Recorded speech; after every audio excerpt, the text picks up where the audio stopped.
نحمد ونصلي وسلم على حبيب الكريم.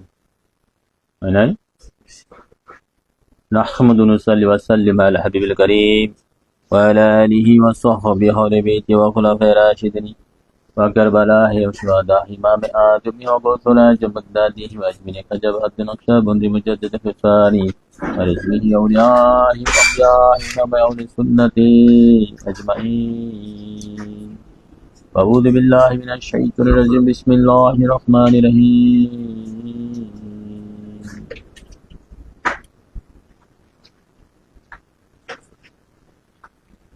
ما كان محمد أبا أحد من رجالكم ولكن رسول الله وخاتم النبي وكان الله بكل شيء عليما. بسم الله الرحمن الرحيم. إن الله وملائكته يصلون على النبي يا أيها الذين آمنوا صلوا عليه وسلموا تسليما. اللهم صل على سيدنا مولانا محمد وعلى آل سيدنا مولانا محمد. اللهم صل على سيدنا مولانا محمد وعلى آل سيدنا مولانا محمد. ভেবে দেখো মনে মনে তেমনি করছো নবীর সামনে। ওরে ভেবে দেখো মনে মনে তেমনি করছো নবীর সামনে। নইলে একবার জাহাসরে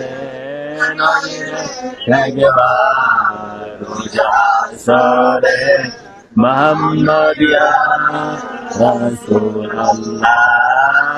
اللهم صل على سيدنا مولانا محمد وعلى آل سيدنا مولانا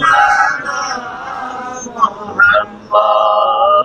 اللهم صل على سيدنا مولانا محمد وعلى آل سيدنا مولانا محمد. হাজার নাজার হাসান নবীজি কোরআনেতে পাওয়া যায়। হাজার নাজার হাসান নবীজি কোরআনেতে পাওয়া যায়। তিনি সূরাতে হাজার নবীজি তিনি সূরাতে হাজার নবীজি বলেন মাওলা সাল্লাল্লাহু আল্লাহুম্মা সাল্লি আলা সাইয়্যিদিনা মাওলানা মুহাম্মদ ওয়া আলা আলি সাইয়্যিদিনা مولانا محمد. اللهم صل على سيدنا مولانا محمد وعلى آل سيدنا مولانا محمد. বাড়ি বাড়ি কররে মান সেই বাড়ি তো বাড়ি বাড়ি কররে মনে সেই বাড়ি তো আসল বাড়ি কবর দেশে আসল বাড়ি কবর দেশে মাটি হবে বিছানা আল্লাহুম্মা সাল্লি আলা Sebab ayo ni Maulana Muhammad wa ala alihi sayyidina Maulana Muhammad Allahumma salli ala sayyidina Maulana Muhammad wa ala alihi sayyidina Maulana টাকা টাকা করো রে মন সেই টাকা তো আসল রে চাকরি চাকরি করো রে মন সেই চাকরি তো আসল আসলে চাকরি আল্লাহ রাসূল আসলে টাকা আল্লাহ রাসূল মুসলমান হয়ে বুঝলাম না আল্লাহুম্মা সাল্লি আলা সাইয়্যিদিনা মাওলানা মুহাম্মাদ ওয়া আলা আলিহি sayyidina maulana Muhammad Allahumma salli ala sayyidina maulana Muhammad wa ala alihi sayyidina maulana Salatun ya Rasulallah Walaikum Salamun ya Habiballah Walaikum Salatun ya Rasulallah Walaikum Salamun ya Habiballah Walaikum Salatun ya Rasulallah Salamun ya Habiballah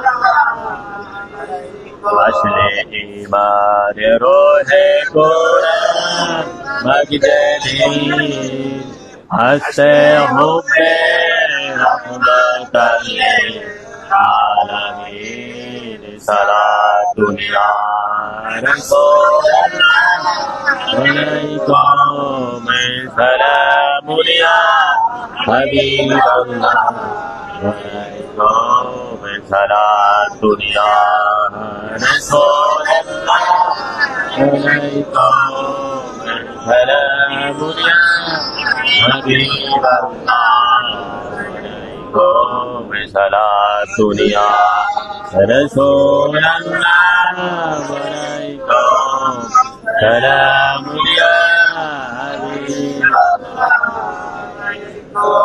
Quran gardad kolije juda wa Quran gardad hama nure khuda salatun ya Rasulallah walaikum salamun ya Habiballah Walaikum Salatun ya Rasulallah Walaikum Salamun ya Habiballah Walaikum Salatun ya Rasulallah Walaikum عليكم سلام يا حبيب الله قوم صلاة يا رسول الله عليكم سلام يا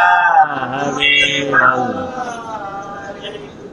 الله اللهم صل على سيدنا محمد نبينا شفيعنا مولانا محمد اللهم صل على سيدنا محمد نبينا شفيعنا مولانا محمد اللهم صل على سيدنا محمد نبينا شفيعنا مولانا محمد اللهم صل على سيدنا محمد نبينا شفيعنا مولانا محمد اللهم صل على سيدنا محمد نبينا شفيعنا مولانا محمد اللهم صل على سيدنا محمد نبينا شفيعنا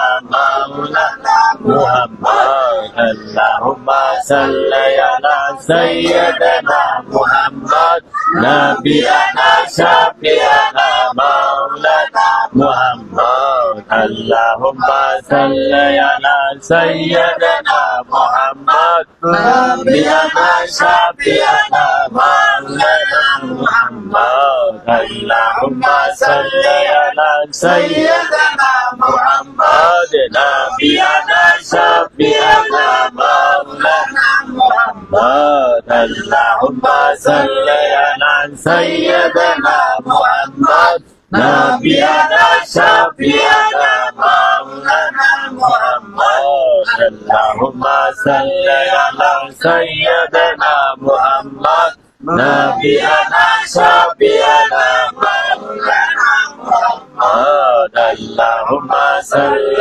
على سيدنا محمد نبينا شفيعنا مولانا محمد নবী আমার জানের জানে নবী আমার প্রাণের প্রাণ নবী আমার জানের জানে নবী আমার প্রাণের প্রাণ নবী বিনে কেমনে রবে নবী বিনে কেমনে রবে এই গোলামের প্রাণী রে এই গোলামের প্রাণ আল্লাহুম্মা সাল্লি আলা সাইয়্যিদিনা মুহাম্মদ নাবিয়ানা শাফিয়ানা মাওলানা মুহাম্মদ আল্লাহুম্মা সাল্লি আলা সাইয়্যিদিনা মুহাম্মদ নাবিয়ানা শাফিয়ানা মাওলানা মুহাম্মদ আল্লাহুম্মা সাল্লি আলা সাইয়্যিদিনা মুহাম্মদ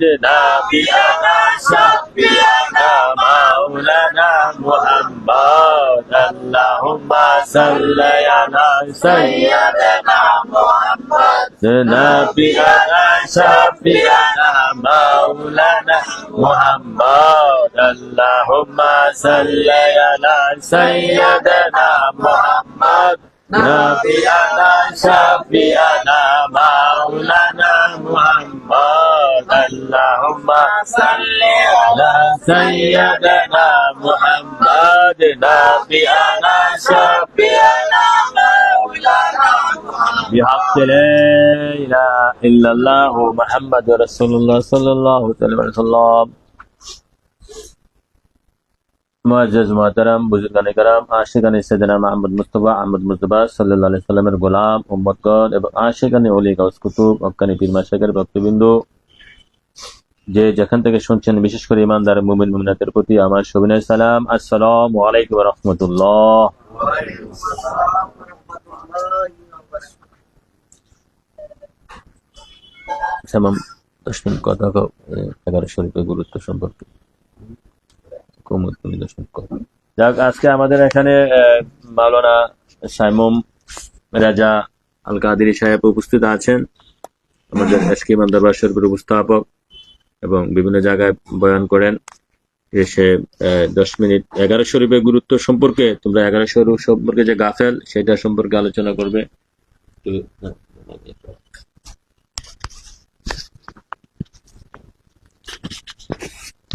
নাহমাদুহু ওয়া নুসাল্লি আলা রাসূলিল কারীম, আম্মা বাদ, ফাউযু বিল্লাহি মিনাশ শাইতানির রাজীম, বিসমিল্লাহির রহমানির রহিম। সম্মানিত উপস্থিতি, প্রত্যেকের প্রতি সবিনয় সালাম, আন্তরিক মুবারকবাদ। আসসালামু আলাইকুম ওয়া রাহমাতুল্লাহি ওয়া বারাকাতুহু। আজকে আমরা পিরানে পীর দস্তগীর মাহবুবে সুবহানি, কুতুবে রব্বানি, হাইকেলে নুরানি, পীর মীর মহিউদ্দিন আব্দুল কাদের জিলানী রাদিয়াল্লাহু তাআলা আনহুর স্মরণে পবিত্র গিয়ারবি শরীফ উপলক্ষে আমরা এখানের মধ্যে উপস্থিত হতে পেরেছি। প্রত্যেকে শুকরিয়া আদান একবার পড়ি আলহামদুলিল্লাহ। আমাদের আকীদা, আমাদের বিশ্বাস হচ্ছে যেখানে গাউসে পাকের মজলিস হয় সেখানে গাউসে পাক হাজির ও নাজির হতে পারে কি পারে না? আমাদের আকীদা এটা, আকীদা আহলে সুন্নাত ওয়াল জামাত। গাউসে পাক হাজির নাজির হওয়া লাগে না, আমরা গাউসে পাকের কাছে হাজির ও নাজির। দয়াল নবীজি হাজির নাজির হতে হয় না, আমরা দয়াল নবীজির কাছে হাজির ও নাজির। নাজারতু ইলা বিলাদিল্লাহি জামান। গাউসে পাক বলেছেন, আমি আল্লাহর সমস্ত সৃষ্টিটাকে আমার নজরের মধ্যে রাখি। যেমনি ভাবে আল্লাহর সৃষ্টিটাকে আমি এমনি ভাবে নজরের মধ্যে রাখি, বুড়া আঙ্গুলের মধ্যে স্পষ্ট যেমনি ভাবে দেখা যায়, তেমনি ভাবে আমি আল্লাহর সৃষ্টিটাকে স্পষ্ট ভাবে দেখি। তো যেহেতু আমরা আজকে গাউসে পাকের স্মরণে মেহফিলের মধ্যে বসেছি, গাউসে পাক আমাদেরকে দেখতেছেন, এই আকীদা আমাদেরও আছে যে গাউসে পাক আমাদেরকে দেখতেছেন। প্রিয় ভাইয়েরা, বাবারা, আপনারা সবাই আজকে ইমান দরবার শরীফের অনুগত ভক্ত আশেকান বিন্দু। গাউসে পাক পিরানে পীর দস্তগীর মাহবুবে সুবহানি, কুতুবে রব্বানি, গিয়ারবি শরীফের ফজিলত, গিয়ারবি শরীফের আমরা কেন পালন করি এটা সম্পর্কে হুজুর বলার জন্য বলেছেন। গিয়ারবি শরীফ পড়লে কি লাভ হয়, 11 শরীফের আদায় করলে কি লাভ হয়। 11 শরীফ যে ব্যক্তি আদায় করবে, অর্থাৎ যেটা বাংলা বলে 11 শরীফ, উর্দুতে বলে গিয়ারবি শরীফ, তার কখনো অভাব অনটন থাকবে না। অভাব অনটন, আপনি অভাবে পড়ে দেখেন, গাউসে পাককে স্মরণ করে দেখেন। গৌস শব্দের অর্থ সাহায্যকারী। গৌস শব্দের অর্থ, আপনি বিপদে পড়লে দেখেন গাউসে পাক বলেন, আমি যদি থাকি মাশরিকে, আমার মুরিদ যদি থাকে মাগরিবে, আমি সেখানে আমার মুরিদের সতর ঠিক করারও অনুমতি আমার কাছে আছে এবং এই ক্ষমতা আমার কাছে, এবং আমি এটা করে দেই। গাউসে পাক আমাকে আপনাকে এমন ভাবে সাহায্য করে।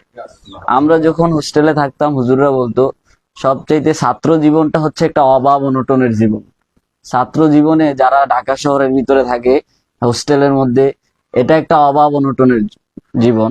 বল খতমে গাউসিয়া বেশি বেশি আদায় করবা, দেখবা জীবনও অভাব অনটন থাকবে না। তা আমরা যারা রিজিকের বিশেষ করে তালাশ করি, রিজিকের টানে আমরা ঢাকা শহরের ভিতরে আছি, তো এজন্য আমাদের অন্তত একটা দিন যদি আমরা গাউসে পাককে দেই, গাউসে পাক আপনার 30 দিনের রিজিকের ব্যবস্থা করবে।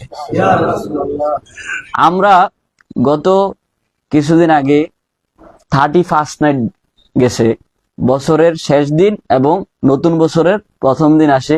এই উপলক্ষে অনেকে দেখবেন অনেক ফাহেসা কাজের সাথে জড়াইছে। আমি একটা মাদ্রাসার প্রধান শিক্ষক হিসেবে আছি, মুসল্লিরা এই গিয়ারবি শরীফ এরকম একটা গুরুত্ব দেয় না। আমরা প্রত্যেক মাসে ছাত্রদেরকে নিয়ে আদায় করার চেষ্টা করি, যদি তাবারুক হোক না হোক, যতটুকু আমাদের সামর্থ্য গুলায়। মুসল্লিরা এত একটা গুরুত্ব দেয় না, বললে ম্যাক্সিমাম মুসল্লিরাই থাকে না। তো আমরা 60 থেকে 70 জন ছাত্র আছে। আমি বললাম যে আজকে বছরের শেষ দিনটা গাউসে পাকের গিয়ারবি শরীফ পড়ছে, আলহামদুলিল্লাহ, আমরা গিয়ারবি শরীফ আদায় করব। গিয়ারবি শরীফ আদায় করতে যাইয়া, যেহেতু বছরের শেষ দিন, আমরা একটু মিষ্টির ব্যবস্থা করছি। আমি 200 টাকা দিছি, আমার হাফেজ সাহেব 200 টাকা দিছে, দিয়ে আমরা তাবারুকের ইন্তজাম করছি। পকেটে 1 টাকাও ছিল না, সত্যি কথা। এর পরের দিন একটা দাওয়াত আসছে, সেখানে আমি আবার জুমার জন্য যাইতে পারি নাই, দাওয়াতে যাই নাই, ওইখানে যাই নাই, আর পুরো 1000 টাকা হাদিয়া দিয়ে দিছে। এটা হচ্ছে গাউসে পাকের স্মরণে নিজের একটা অভিজ্ঞতা থেকে বললাম, এটা হচ্ছে একটা রিজিকের ব্যবস্থা। এটা কিসের ব্যবস্থা? আপনি যেই রিজিকের তালাশ করতেছেন, রিজিকের তালাশের জন্য আপনি গাউসে পাকের মাহফিলের ভিতরে আসতে পারেন না। এখানে অনেকে আসতে পারে নাই, কাজ আছে আজকে। অনেকে আসতে পারে নাই, এখনো কাজ শেষ হয় নাই। আপনি থাকবেন না, আপনার কাজ কিন্তু ঠিকই থাকবে। আপনি দুনিয়া থেকে বিদায় নিয়ে যাবেন, আপনার ওই ঘরের এটা ভেঙে আছে, ওইটা ভেঙে আছে, ব্যবসার দোকানের হিসাবটা হচ্ছে না, ওইটা হচ্ছে না, আপনি নাই, সবগুলোর জায়গা। তা আপনার যেটা দরকার এটার দিকে একটু মনোযোগ দেওয়ার দরকার আছে না? আপনি এই গিয়ারবি শরীফ করলে রিজিকের ব্যবস্থা হয়, আপনি রিজিকের জন্য ছুটতেছেন কেন? রিজিক তো আল্লাহ আপনারে বানাইবার আগে সৃষ্টি করছে, আপনাকে বানাইবার আগে আল্লাহ রিজিক সৃষ্টি করছে। এটা হচ্ছে একটা গাউসে পাক নিজেই বলেছেন, যে ব্যক্তি গিয়ারবি শরীফ করবে তার রিজিকের অভাব থাকবে, গাউসে পাক তাকে সাহায্য করবে। আর রিজিক তো আল্লাহ প্রদত্ত আসে না। আপনার সামনে ধরেন অনেকগুলা খাবার আছে, আর আপনার চোখ বলতেছে আপনি খাইতে পারবেন, পেট ব্যথা, পেট বলতেছে আপনি খাইতে পারবেন না, এরকম হয় না? এটাও একটা রিজিক। আপনি যে সুস্থ আছেন এটাও একটা রিজিক। আপনার চোখ বলে আপনি অনেক খিদা আছে, কিন্তু পেট ব্যথার জন্য ভিতরে দিলে আবার বমি হইয়া বের হয়ে আসে।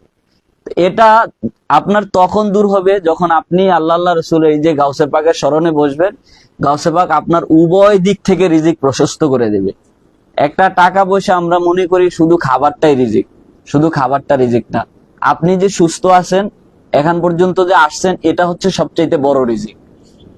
নাম্বার 2 হচ্ছে, প্রথমত রিজিকের অভাব থাকবে না। দ্বিতীয়ত হচ্ছে গাউসে পাকের মেহফিলের ভিতরে যখন কেউ আসে, গাউসে পাক এই মেহফিলের ভিতরে আসে এবং সাথে সাথে দয়াল নবীও আসে। গাউসে পাকের মাহফিলে দয়াল নবী আসে গাউসে পাকের মাহফিল দেখার জন্য। এ সম্পর্কে একটা ওয়াকিয়া বলে শেষ করে দিচ্ছি। বাগদাদের ভিতরে গাউসে পাক কিন্তু জবরদস্ত আল্লাহর ওলি। তৎকালীন সময়ে হুজুরের অনেক সুনাম ছিল, যেখানে জড়ো হইতো হাজার হাজার লোক, কারণ তিনার কারামত গুলা একদম স্পষ্ট, জ্বলন্ত কারামত। মানুষের কাছে আপনারা অনেক গাউসে পাকের কারামত জানেন। তো গাউসে পাকের স্মরণে রাজা বাদশাদের দরবারে পর্যন্ত গাউসে পাকের এই গিয়ারবি শরীফ পালন করা হইতো, মেহফিল করা হইতো। তখনকার সময়ে রাজার দরবারে গাউসে পাকের গিয়ারবি শরীফ পালন হচ্ছে, কিংবা গাউসে পাককে স্মরণ করে মাহফিল হচ্ছে। এখন রাজার দরবারে তো সবাই যাইতে পারে না, এখানেও রাজা বসে আছে, আপনারা সবাই আসতে পারেন, সবার জন্য দরজা খোলা আছে। যারা দুনিয়াবি রাজা তাদের দরবারে কিন্তু সাধারণ মানুষরা যাইতে পারে না, যাদের কাছে ঢুকার অনুমতি আছে তারা যাইতে পারে। তো একটা গরিব মহিলা তার বাচ্চাকে নিয়ে রওনা দিছে গাউসে পাকের মাহফিল। আশেকের হৃদয় তো যেখানে গাউসে পাকের স্মরণ, আশেক সেখানেই। কাজ কর্ম সব কিছু ফেলে দিয়ে আপনারা যেমনি করে এসেছেন, এমনি ভাবে যুগের মধ্যে আপনাদের চাইতে আরো বড় বড় আশেক ছিল, আবার যুগের মধ্যে আরো আশেক আসবে। গাউসে পাকের মাহফিলের ভিতরে যাওয়ার পরে দারোয়ান ঢুকতে দেয় নাই। এই বাচ্চাটা বলল, মা, গাউসে পাক কি এমন আল্লাহর ওলি যে গাউসে পাকের মাহফিলে সবাই যাইতে পারে না? তখন মা বাচ্চাকে সান্ত্বনা দিল যে গাউসে পাকের মাহফিলের ভিতরে সবাই যাইতে পারে না, কিন্তু সবার মাহফিলের ভিতরে গাউসে পাক যায়। সবার মাহফিলের ভিতরে, এখানে লোক হইল না না হইল, এখানে একজন আছে না দুইজন আছে, কেউ যদি মন থেকে গাউসে পাককে ইয়া গৌস বলে ডাক দেয়, গাউসে পাক সেখানে হাজির হওয়ার ক্ষমতা আছে না নাই? এই ক্ষমতা গাউসে পাককে কে দিছেন? আল্লাহ রসুল। এটা হচ্ছে গাউসে পাকের বেলায়েতি পাওয়ার। এখন মা সন্তানকে সান্ত্বনা দিচ্ছে যে আমরা আজকে আমাদের ঘরের ভিতরে গাউসে পাকের মাহফিল করব। আমরা আমাদের ঘরের ভিতরে। এখন মা সন্তানকে গাউসে পাক সম্পর্কে বলতেছে, যা জানে তালিমাত দিতেছে, সন্তানকে দরজ দিতেছে। এক পর্যায়ে এই মা বলতে বলতে বলতে বলতে এমন একটা পর্যায়ে আসছে, তখন সন্তান, গভীর রাত্র যখন হয়ে গেছে, মা সন্তান ঘুমিয়ে গেছে, সন্তানের ঘুম ভেঙে গেছে, সন্তানের ঘুম ভেঙে গেছে। দরজার ভিতরে কে যেন কড়া নাড়তেছে। তখন মা উঠে দরজা যখন খুলছে, দেখতেছে এখানের ভিতরে গাউসে পাক তার ঘরের চৌকাট মোবারকের ভিতরে চুমু খাইতেছে। গাউসে পাক এবং ঘরের বিভিন্ন জায়গাগুলা, বাহিরের রাস্তার মধ্যে চুমু খাইতেছে, কিংবা এই জায়গাকে সম্মান করতেছে, ইজ্জত করতেছে। এখন তিনি জিজ্ঞাসা করলো, আপনি কে? সে বলল, আমি হচ্ছে গাউসে পাক বড় পীর আব্দুল কাদের। অর্থাৎ তাদের সৌভাগ্য হয়েছে গাউসে পাক তাদেরকে দিদার দিছে। বলতে আপনার স্মরণে আমরা মাহফিল করি, দুনিয়ার রাজা বাদশারা মাহফিল করে, তাদের দরবারে আপনার এত সুনাম, আপনার এত গুণ কীর্তন, আপনি আমার ঘরের দরজার ভিতরে ইজ্জত সম্মান প্রদর্শন করতেছেন। বলতে আমি তোমার দরজাকে সম্মান ইজ্জত করতেছি না, আমি ইজ্জত করতেছি, আমার নবী এখান দিয়ে গিয়েছিল, আমি আমার নবীর কদম মুবারকের ধুলা মুবারক নিতেছি। তাইলে বোঝা গেল গাউসে পাকের মাহফিলে গাউসে পাক আসার আগে নবী। এজন্য আপনারা যারা এক গাউসে পাকের মাহফিলকে ছোটখাটো মাহফিল মনে করেন, যে আপনারা যারা লোক খোঁজেন যে অনেক লোক হইলেই বুঝি এটা হক হয়ে যায়, আসলে অনেক লোক হইলে হক হয় না। এই যে মজলিস গুলা যুগের ভিতরে, যেমন আমি আসতে সময় ভাইকে বলেছিলাম খাসাইসুল কুবরার 2য় খণ্ড পড়ছিলাম, আল্লামা জালালউদ্দিন সুয়ুতী, এবং অনুবাদ করেছে শহীদুল্লাহ বাহাদুর। এই রোম দেশে এবং যখন পারস্যে নবীজি যখন এই রোমের বাচ্চাদেরকে চিঠি লিখছে, তখন তাদের মধ্য থেকে জিজ্ঞাসা করছে যে তোমাদের মধ্যে যিনি নবুয়ত প্রকাশ করছে তিনার কাছে কি বড় লোকেরা যায়? প্রশ্ন করছে রোমের বাদশা হিরাক্লিয়াস নাম। আবু সুফিয়ানকে বলতেছে তোমরার কাছে যারা নবী দাবি করছে তার কাছে কি শুধু বড় লোকরা যায়? কয় জি না, তার কাছে বড় লোকরা যায় না, তার কাছে গরিবরা যায়, তার কাছে। তখন ওই বাদশা বলছে আসলে ইমান বড় লোকের কাছে পৌঁছায় না, ইমানদারদের অবস্থাটা সর্বপ্রথম গরিবদের কাছ থেকেই ইমানটা উৎপন্ন হয়, কারণ তার টাকা আছে, সে কাউরে গণে না। যে টাকাওয়ালা মাহফিলের ভিতরে যায় দেখবেন সে আর খোঁজে, নিচের ভিতরে বৈশা মাহফিল শোনা তার কাছে সম্ভব না। তার হাঁটু ব্যথা থাকে, অমুক ব্যথা থাকে, তুমুক ব্যথা থাকে। সে মানুষের কাছে নম্র ভদ্র এবং যে সম্মানটা যাকে দেওয়ার সেটা কিন্তু দিতে পারে। এজন্য গরিবদের কাছ থেকে ইমানটা সর্বপ্রথম, পরবর্তীতে এটা যখন ছড়ায় যায় দেখবেন কেউ লোভে আসে, কেউ দেখে ওই অমুকের মুরিদ বেশি, তমুকের এটা বেশি, ভক্ত বেশি, এই বেশি সেই বেশি, উপকার হচ্ছে, তখন দেখবেন মুরিদের অভাব হয় না। প্রকৃতপক্ষে যারা শুরু থেকে সঙ্গ দেয়, যারা একদম ছোট থেকে সঙ্গ দেয়, যদিও ছোট না, ছোট বললে কেমন হয়, আল্লাহর ওলিরা তাদেরকে যারা একদম শূন্য থেকে যারা সঙ্গ দেয় তারা কিন্তু প্রকৃতপক্ষে তাদের সঙ্গ লাভ করে। নবীর সঙ্গ দিয়েছিল আবু বকর, উসমান, আলী। প্রথমে কিন্তু তারা এত লোক দেখা সঙ্গ দেয় নাই, এত লোক দেখে সঙ্গ দিছে। আপনাদের অনেক সময় মন খারাপ হয়ে যায়, হয়তোবা হইতেও পারে, কিংবা এরকম হইতে যে আমাদের মধ্যে আমরা তো অল্প মানুষ, হুজুর কেবলার তো অল্প মুরিদ, বা নতুন কাউকে আনলে মনে করে যে উনি তো এমন জায়গার ভিতরে থাকে, এত উঁচার মধ্যে, এইরকম অনেক মন্তব্য হয় না। মন খারাপ করবেন না, সত্য সবসময় আস্তে আস্তে আস্তে আস্তে বৃদ্ধি লাভ করে। এরপরও যদিও কম থাকে, এরপরও মন খারাপ করার কিছু নাই, যদি এখানের মধ্যে ইমান থাকে। ইমান থাকলে মন খারাপ করার কিছু। প্রকৃতপক্ষে সে সবচাইতে বড় ধনী যার কাছে ইমান আছে, যার কাছে কি আছে? ইমান আছে। তো হুজুর কেবলা ইমানের তালিমাত দিয়ে থাকে আপনাদেরকে, যেভাবে তালিম দিচ্ছে, তরবিয়ত দিচ্ছে, আমরাও সুযোগ পেলে হুজুর কেবলার কাছ থেকে তালিম নেই, তরবিয়ত নেই। সবাই দোয়া করবেন। ওমা আলাইনা ইল্লাল বালাগ। আসসালামু আলাইকুম ওয়া রাহমাতুল্লাহি ওয়া বারাকাতুহু।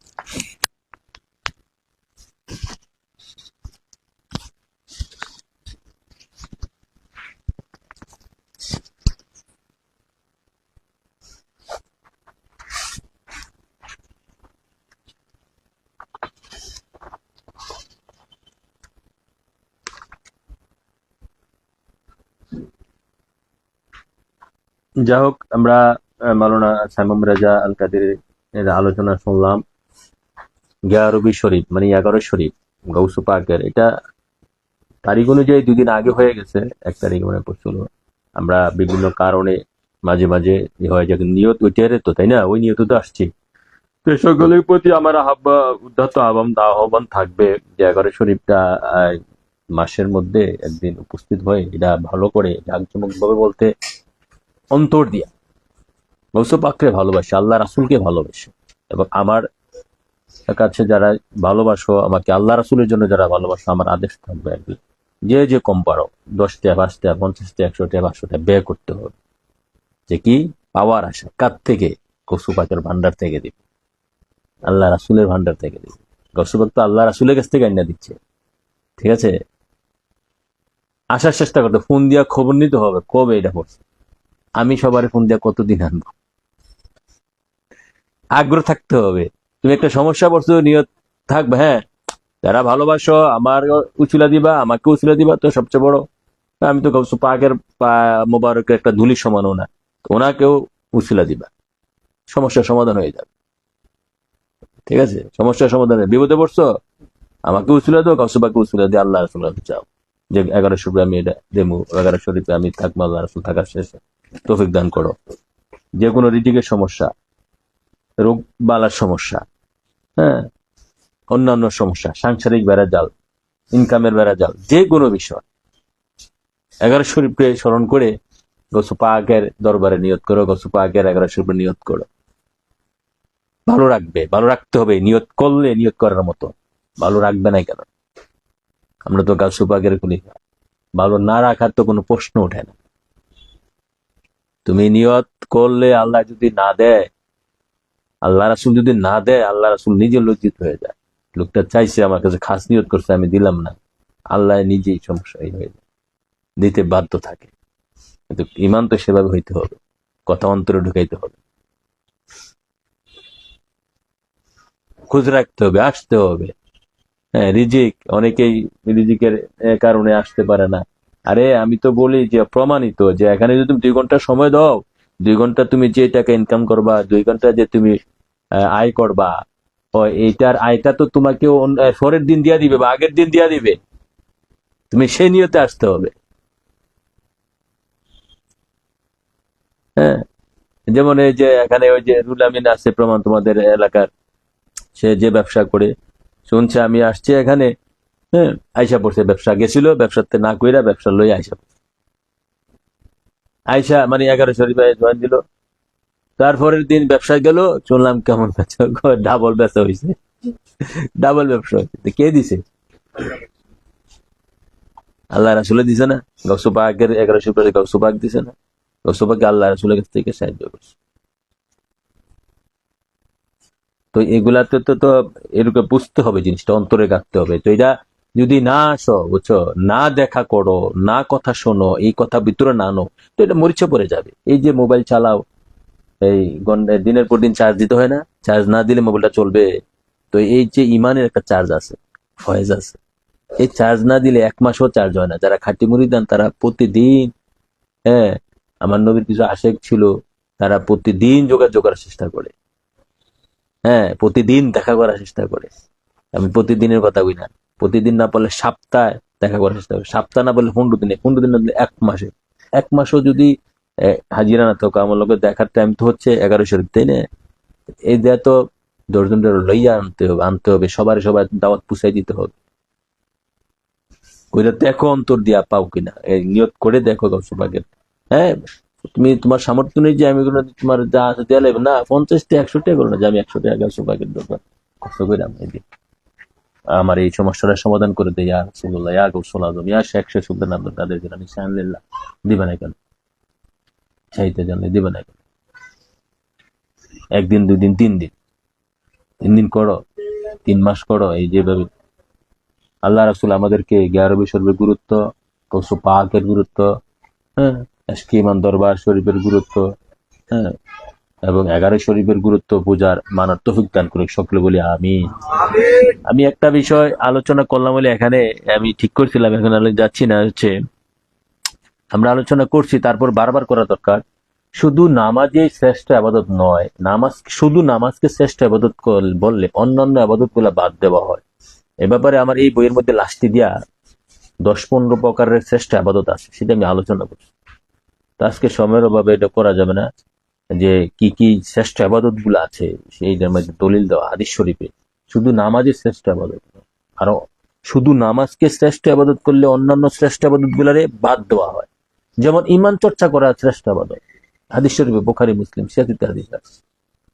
হ্যাঁ, দুরূদ শরীফ একটা শ্রেষ্ঠ আবাদত, জিকির অন্যতম শ্রেষ্ঠ একটা আবাদত, হালাল খাওয়া শ্রেষ্ঠ আবাদত, ফকিরি, ফকিরি বলতে আল্লাহ রাসূলের প্রেমে ফকির হয়ে যাওয়া, দুনিয়া ত্যাগ করা শ্রেষ্ঠ আবাদত। হ্যাঁ, পাঞ্জেগানা নামাজও, ইমানদারের নামাজও, ওয়াক্তে নামাজও একটা শ্রেষ্ঠ।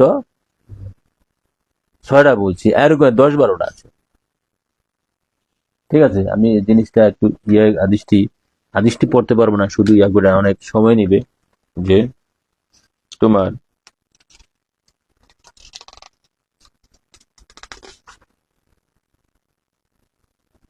ওই কিতাবটার মাঝে ছিল দাগানো,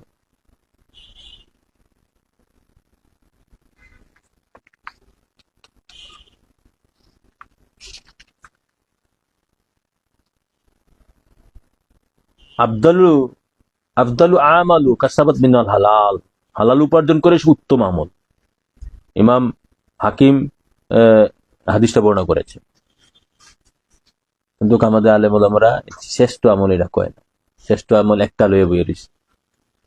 হ্যাঁ, নামাজের আগে হচ্ছে হালাল খেতে হবে। ব্যাপারে আমি অনেক বয়ান করেছি, নামাজের আগে হালাল খাইয়া নামাজ পড়তে হবে। হালাল টুপি, হালাল কেনা, হালাল উপার্জনের টাকা দিয়ে টুপি কিনতে হবে, জামা পড়তে হবে, মসজিদ বানাইতে হবে। তারপরে তাই পেটের রক্ত মাংস হাড্ডি গুড়া হালাল খাওয়ার, হালাল টাকা দিয়ে, তারপরে আবাদত। হালাল উপার্জন ছাড়া কোনো আবাদতে গ্রান্টেড না। তো এইটা আগে বয়ান করা দরকার হচ্ছে, আগে নামাজ ফারাবাড়ি নামাজ পড়ে আগে হালাল খেতে শিখতে হবে। হালাল খাইয়া তারপরে সালাত আদায় করতে হবে। কোন সালাত? নবীর সালাত। সালাদ তো আমরা প্রমাণ করছি, সালাদ দুই প্রকার, নবীর সালাত, শয়তানের সালাত। শয়তানের সালাদ থেকে দূরে থাকতে হবে, নবীরটা ধরতে হবে। নবীরটা, আমরা একটু আগে যা যে সালাদ আদায় করছি এটা নবীর সালাদ, ঠিক আছে? তাহলে এই যে এটা আসছে, তারপরে হাকিকতে মোহাম্মদী মিল্লাতে আহমদী পৃষ্ঠা 225 মধ্যে আছে, আফদল ইবাদতি ফকারাহু, কোরআন, কেরাতুল কোরআন। আরেকটা আছে, নবীকে প্রশ্ন করা হয়েছিল, আফদালু ইবাদাতি কেরাতুল কোরআন, কোরআন তেলাওয়াত সর্বোচ্চ ইবাদত। নফল ইবাদতের মধ্যে সর্বোচ্চ ইবাদত হচ্ছে কোরআন তেলাওয়াত। কোরআন তেলাওয়াত। এখন তুমি হারাম খাইয়া কোরআন তেলাওয়াত করলে লাভ হইতো না, অথবা মুনাফিক অবস্থায় কোরআন তেলাওয়াত করলে লাভ হবে না, লোক দেখানোর জন্য কোরআন তেলাওয়াত করলে লাভ হবে না। হ্যাঁ, এটা জামিউস সগীরে এসেছে কোরআন তেলাওয়াত। তো কোরআন তেলাওয়াত শিখতে হবে, ইমানের সহিত শিখতে হবে। একজন ইমানদার আলেম, ইমানদার ভাই, একবার ইমানদার সিনিয়র যারা আছে তাদের কাছে শেখার চেষ্টা করতে হবে কোরআন তেলাওয়াত। আর কোরআন তেলাওয়াত করতে পারো না, কোরআন শরীফটা মিল্লা সামনে ছাইয়া থাকবা, সেই একটু চোখের পানি আনার চেষ্টা করবে। তো তেলাওয়াত করলে যে সবটা পাবা না, তার চেয়ে 1000 কোটি গুণ বেশি সব পাবা। এগুলো করতে হবে। তাহলে আমরা কোরআন তেলাওয়াতে পাইলে আমরা তো শ্রেষ্ঠ একটা ইবাদত। আফদল ইবাদতি দোয়া, দোয়া করা উত্তম ইবাদত। ইমাম হাকিম হাদিসটা বর্ণনা করেছেন, আফদল ইবাদত দোয়া। অথচ একটা লিয়া বেরিয়েছি কি নামাজ, নামাজ, হ্যাঁ নামাজও শ্রেষ্ঠ ইবাদত, এটা পড়ে। তারপরে দোয়া করতে হবে। এখানে একদল তো দোয়াই করে না। হ্যাঁ, আমাদের সাবেক প্রধানমন্ত্রী খালেদা জিয়ার জানাজার মধ্যে ইয়ে কমি মোল্লা দোয়া করেন, এটা তো কাজটা হলো না। লক্ষ লক্ষ অর্ধ কোটি লোক বলে এখানে আসছে, দোয়া করলে তো ওনার ভাগ্য আরো খুলে যেত। এতগুলো লোকের মধ্যে যদি ইমানদার ওলি আল্লাহ থাকে, দোয়া কবুল হয়ে যাবে। হ্যাঁ, আর দোয়া মক্কুল ইবাদ। তো এরা এখন সমস্ত ইবাদতের মূল দোয়া, এরা দোয়া করে না, যাকে ঠিক না। দোয়া করতে হবে, দোয়া করার। হ্যাঁ, সালাতে এই যে দোয়া, সালাতের মধ্যে দোয়া আমাদের নামাজের মধ্যে দোয়া আছে না, আমাদের নামাজে দোয়া মাসুরা আছে না? তো এগুলা করি আমরা দোয়া বাদ দিয়েছি। তো সালাদ যদি দোয়া হইতো, সালাদ জানাজার নামাজ যদি দোয়া হইতো, তো কোরআনে আল্লাহ এদারে সালাদ কইছে সূরা তাওবার মধ্যে।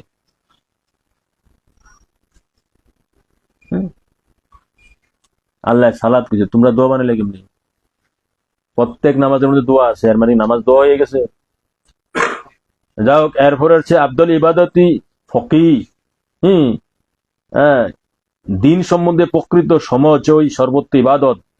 ইমাম তাবারী হাদিসটা বর্ণনা করেছেন। হ্যাঁ, ফকিহ মানে যারা দিন সম্পর্কে প্রকৃত জ্ঞানী, ধর্ম সম্পর্কে প্রকৃত জ্ঞানী। 1000 আবেদের তুলনায় একজন ফকিহ কে শয়তান ভয় পায়। কোন ফকিহ আবার কারা? যার মধ্যে বাতিনি জাহিরি জ্ঞান আছে। কিয়ামতের আগে পড়ে জাহিরি জ্ঞানটা ফকিহ হতে পারবে না, কেন শয়তানের ভাষা হচ্ছে মানুষের কলব। আর যে কলবে আল্লাহ রাসূলের জিকির আসে নাই, নূর আসে নাই, ইশক আসে নাই, প্রেম আসে নাই, তাকওয়া আসে নাই, ইলম আসে নাই, সে খাঁটি ইমানদার আলেম নয়। 1000 কোটি মানে কিতাব লিখতে পারে, পড়তে পারে, মুখস্থ থাকতে পারে, কোনো লাভ হবে না। প্রকৃত ফকিহ হচ্ছে যিনি বাতিনি জাহির, দুটোটা লাগবে, দুটোটা বাতিনি এবং জাহিরি, দুটোটা জ্ঞান যার মধ্যে আছে। বাতিনে কলবে ইলমে ভরপুর, জাহিরি জ্ঞান তার, জাহিরি হাদিস কোরআনের জ্ঞান লাগবে। এটা হচ্ছে প্রকৃত ফকিহ।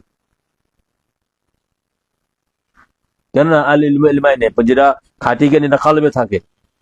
শয়তান শুধু এশকের, যার কালবের মধ্যে এশক আছে তাকে ভয় করে। যেমন কোরআন সূরা কাহফের মধ্যে আছে, ওয়ালা তুতি মান আগফালনা কলবুহু যিকরানা, ওই ব্যক্তিকে অনুসরণ করা যাবে না যে ব্যক্তির কলব আল্লাহ আল্লাহ রাসূলের জিকির থেকে গাফেল। কালব, আর কালবের জিকির হচ্ছে উত্তম জিকির, যেটা প্রকৃত ফকিহ হচ্ছে দিন সম্পর্কে প্রকৃত সময় সর্বোত্তম ইবাদত। আল আফদাল ইবাদাতি ফকিহ, ইমাম তাবারানী বর্ণনা করেছেন। আফদাল ইবাদাতি,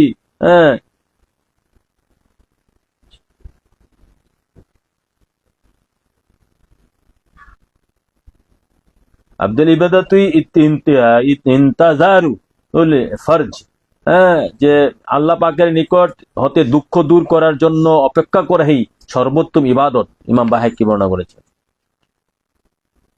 আব্দুল ইবাদাতি তালিবুল ইলম, ইমাম ফেরদাউস হাদিসটা বর্ণনা করেছেন, আব্দুল ইবাদাতি তালিবুল ইলম, জ্ঞানার্জন করেই সর্বোত্তম আমল। যারা খাঁটি আলেম তারা আলেম কেউ দাবি করে, আলেম একমাত্র আল্লাহ রাসূল, আর বাকি সব তলিবুল ইলম। আমরা তলিবুল ইলম মানে জ্ঞান অন্বেষণ, জ্ঞানের প্রতি চরম কাতরতা আছে, জ্ঞানের জন্য খাওয়া দাওয়া ওঠা বসা সব ছেড়ে দিই, হ্যাঁ জ্ঞানের জন্য, কেননা আর জ্ঞান কি? স্বয়ং আমার নবীজি স্বয়ং ইলম, স্বয়ং নবীজি ইলম। তো নবীকে যে বাতিনি জাহিরি ভাবে কালবে হাসিল করতে পারছে, বাতিনি ভাবে কালবে হাসিল করছে, জাহিরি ভাবে নবীর সুন্নত পাবন্দি। সুন্নত বলতে শুধু টুপি দাড়ি জুব্বা এই তিনটা সুন্নত না, সুন্নতের মধ্যে সবচেয়ে বড় সুন্নত হচ্ছে হালাল খাওয়া, সুন্নতের মধ্যে সবচেয়ে বড় সুন্নত হচ্ছে সদা সত্য কথা বলা, সুন্নতের মধ্যে সবচেয়ে বড় সুন্নত হচ্ছে অহংকার থেকে বিরত থাকা, সুন্নতের মধ্যে সবচেয়ে বড় সুন্নত হচ্ছে দুনিয়ার লোভ থেকে নিজেকে নিষ্কৃতি দেওয়া, মুক্ত রাখা। হ্যাঁ, সুন্নতের মধ্যে বড় সুন্নত হচ্ছে মানুষের ক্ষতি না করা, হিংসা না করা। এই সুন্নত গুলা যারা পালন করতে পারছে, বাকি সুন্নত তাদের মধ্যে অটো এসে পড়বে। ঠিক আছে? তাহলে জ্ঞানের জন্য সর্বোত্তম আমল, কতগুলো আমল আছে এখানে, 15-16টা আমল, শ্রেষ্ঠ আমল আছে। আব্দুল আমালু আব্দুল আমালু হুসনুল খালক, ইমাম তাবারী হাদিসটা বর্ণনা করেছেন। আব্দুল আমালু হুসনুল খালক, সুন্দর বা নেক চরিত্রের সর্বোত্তম আমল। লা ইয়াদখুলুল জান্নাত ইল্লা বিহুসনিল খালক, সিয়াসিত্তার অনেক জায়গায় আসছে হাদিসটা। মানে হুসনি খালক, উত্তম আদর্শ, উত্তম চরিত্র ব্যতীত কেউ বেহেশতে প্রবেশ করতে পারবে না। আর এখানে নবীজি বলছে আব্দুল আমালু হুসনুল খালক, হ্যাঁ সুন্দর বা নেক চরিত্র, সুন্দর উত্তম চরিত্রই হচ্ছে শ্রেষ্ঠ আমল। ইমাম তাবারী হাদিসটা বলা, যে চরিত্র ঠিক করতে হবে, খাওয়া দাওয়া ওঠা বসা চলাফেরা, ওই যে নবীজির সুন্নত গুলো থাকলেই চরিত্র ঠিক হয়ে যাবে। যে সুন্নত গুলোর কথা বলছি এগুলো থাকলেই চরিত্র অটো সোজা হয়ে যাবে।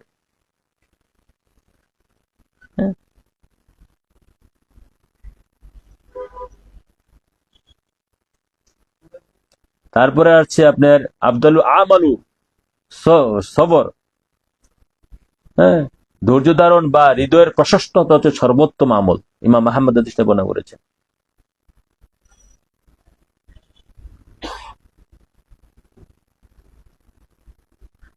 আরেক জায়গায় আছে, ইমাম বাইকি বর্ণনা করেছেন, সর্বোত্তম আমল হলো কোন ইমানদার ভাইকে খুশি করা, অথবা তার ঋণ পরিশোধ করা, অথবা তাকে খাদ্য খাওয়ানো।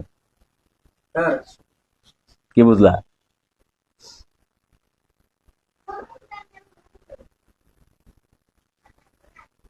হ্যাঁ আফদালু আমালু, হ্যাঁ আফদালু আমালু আন তাদখুলা আলাল আকিকা মুমিন, সর্বোত্তম আমল হলো কোন ইমানদার ভাইকে খুশি করা, অথবা তার ঋণ পরিশোধ করা, অথবা তাকে খাদ্য খাওয়ানো। এগুলা বুঝো। তারপর আরেক জায়গায় আসছে, এই হাদিসটা বর্ণনা করেছে ইমাম বাহাক্কি।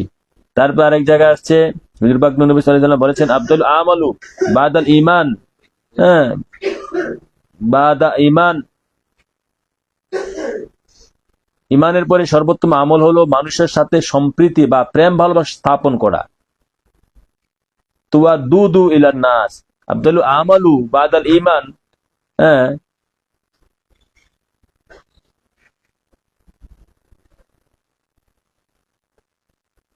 বিল্লাহি না, প্রিন্টিং মিস্টেক হইতে পারে। বিল্লাহি তাওয়াদুদু ইলান নাস, ইমানের পর সর্বোত্তম আমল হলো মানুষের সাথে সম্প্রীতি বা প্রেম ভালোবাসা স্থাপন করা। অথচ এই আমলগুলা লুকিয়ে রাখছে, পাঠ করে না। এটা ইমাম তাবারানী বর্ণনা করেন। হ্যাঁ, তারপরে আরো হাদিস আছে, নবী পাক সাল্লাল্লাহু আলাইহি ওয়াসাল্লাম বলতেছেন, হ্যাঁ, শ্রেষ্ঠ আমল হচ্ছে, আমি তোমাদেরকে এমন এক আমলের সুসংবাদ দেব কি যা নামাজ, রোজা ও সদকা হতে উত্তম। নবী বলতেছে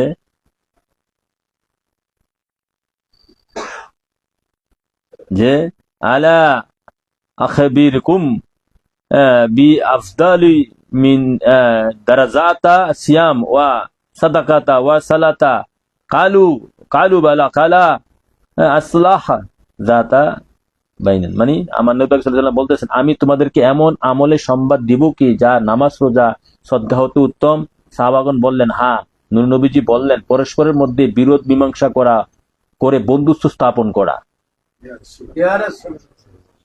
মানুষের মধ্যে দুই ভাই যোগ্য রয়েছে এখন গ্রামে, হ্যাঁ, বেশিরভাগ মিলি রয়েছে, আর ওইটা লাগে থাকুক, লাগে থাকলে আমরা কাছে লুকাইবো, আমরা কিছু টেয়া পাই। প্রতিটা প্রায় গ্রামে, মহল্লায়, পৌরসভায়, দেশে, শহরে, গঞ্জে বঞ্জে সব জায়গায়।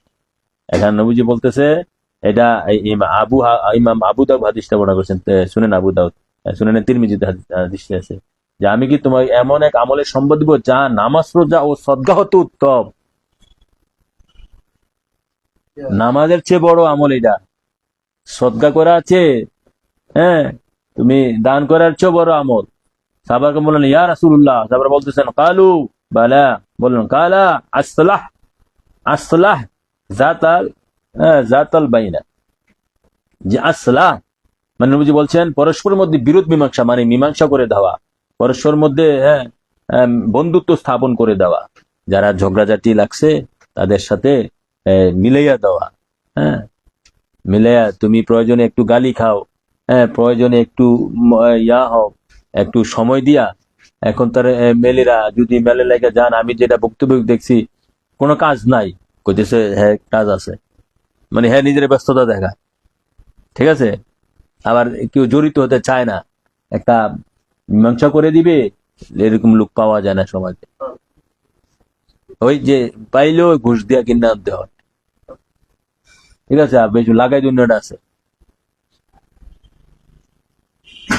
লাগানোর দিন। এত রাজনীতি, এত শয়তানি প্রতিটা মহল্লায় মানুষের মধ্যে ঢুকছে, আখেরি জীবনের মানুষ।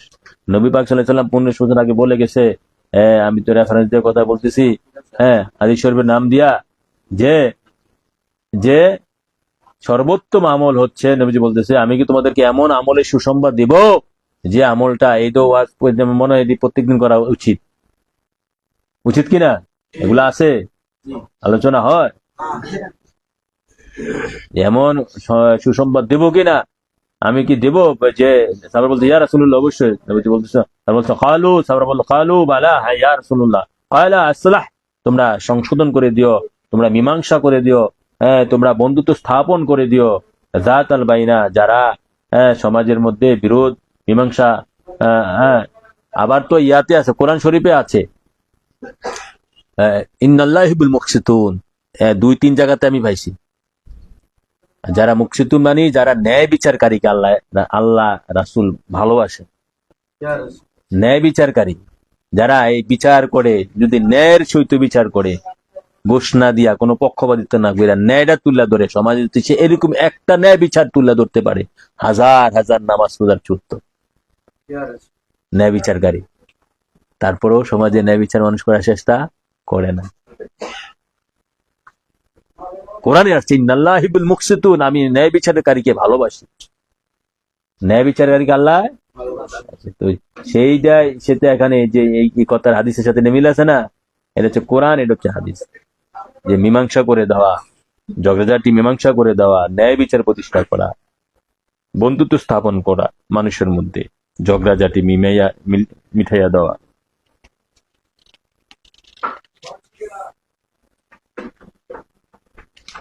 আরেকটা হাদিস আছে, হুজুর পাক নবী সাল্লাল্লাহু আলাইহি সাল্লাম ইরশাদ করেছেন, খাইরুল ইবাদাতিল ফকর। হ্যাঁ হ্যাঁ, অর্থ দুনিয়ার মোহ ত্যাগ করা, আল্লাহ রাসূলকে দুনিয়ার মোহ ত্যাগ করে আল্লাহ রাসূলকে ভালোবেসে নিঃস্ব হয় সর্বোত্তম ইবাদত।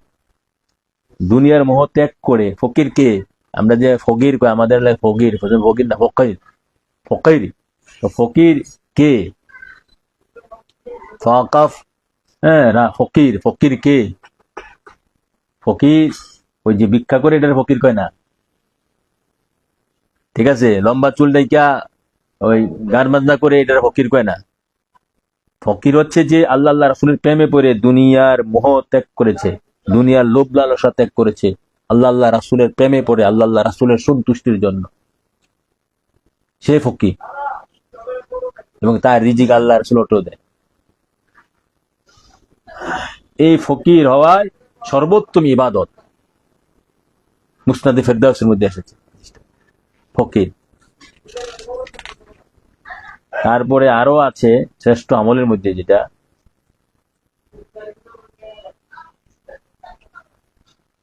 নবী পাক সাল্লাল্লাহু আলাইহি ওয়াসাল্লাম বলেছেন, হুজুর পাক নবী সাল্লাল্লাহু আলাইহি সাল্লাম ইরশাদ করেছেন, আল্লাহ রাসূলের পথে জিহাদের জন্য সকালে এবং সন্ধ্যায় যাত্রা করা সমস্ত পৃথিবী এবং তদস্থিত যাবতীয় বস্তু হইতে উত্তম।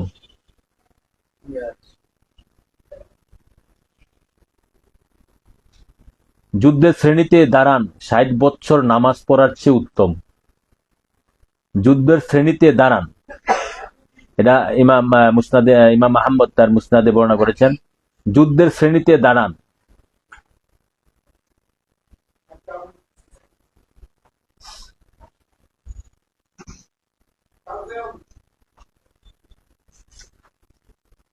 মানে আল মাকামু আহাদুকুম ফি সাফফি খাইরি মিন সালাতাহু সিত্তিন সানা, মানে যুদ্ধের শ্রেণীতে দাঁড়ান ৬০ বছর নামাজ পড়ার চেয়ে উত্তম। যুদ্ধের ময়দানে, যুদ্ধের সারিতে দাঁড়ানো ৬০ বছর নামাজ পড়ার চেয়ে উত্তম। আরেকটা হাদিস আছে, হযরত আব্দুল ইবনে মাসউদ রাদিয়াল্লাহু আনহু বর্ণিত, তিনি বলেন, আমি রাসূলুল্লাহ সাল্লাল্লাহু আলাইহি সাল্লামকে জিজ্ঞাসা করলাম, আইয়ু আমালু আহাব্বু ইলাল্লাহি তাআলা, ক্বালা সালাতু আলা ওয়াক্তিহা। এখন আসছে এটা বুখারী মুসলিমে আসছে, আইয়ু আলামু আহাব্বু, এখন আসছে নামাজের কথা, যে কোন আমল আল্লাহর কাছে সর্বাধিক প্রিয়। নবী সাল্লাল্লাহু আলাইহি সাল্লাম প্রশ্ন করার জন্য নবী বলছে, ক্বালা সালাতু আলা ওয়াক্তিহা। নূর নবীজি বলেন, ঠিকমতো সালাত আদায় করা, মানে সময় মতো সালাত। আমরা সালাত আদায়ের পক্ষে নাকি বিপক্ষে? সালাত লাগবে কিনা? কার জন্য সালাত ফরজ? ইমানদারের জন্য। ১ নম্বর ইমান। উক্তিয়া সালাত কার জন্য ফরজ? যার ইমান ঠিক, ইমান হচ্ছে নবীকে মহব্বত করে জানমালের চেয়ে বেশি। ১ নম্বর শর্ত। ২ নম্বর শর্ত হচ্ছে সালাত ওই ব্যক্তির জন্য ফরজ, ওই ব্যক্তি সালাত উক্তিয়া সালাত আদায় করবে যে ব্যক্তি হালাল খায়, ইমানের পরে হালাল খায়, এই দুইটা লাগবে। হালাল খায়, হালাল না খেতে বলে সালাত হবে না। এই ব্যাপারে আমি অনেক জায়গায় হাদিস গুলা দিয়েছি। এই টুপি কিনলাম ১০০ টাকা দিয়া, এর মধ্যে ১ টাকা হারামের থাকলে এই টুপি পরে নামাজ পড়লে নামাজ, হাদিস আছে আমার ডায়েরির মধ্যে। ১ লোকমা হারামের খাইলাম, ১ লোকমা, এই ৩ আঙ্গুল ১ লোকমা, ১ লোকমা হারামের খাওয়ার পর ৪০ দিন ইবাদত করলে কবুল হবে না, শুধু ১ লোকমা। তাহলে আগে হালাল ঠিক করতে হবে, ইমানের পরে হালাল খাওয়াও, তারপরে সালাত আদায় করো।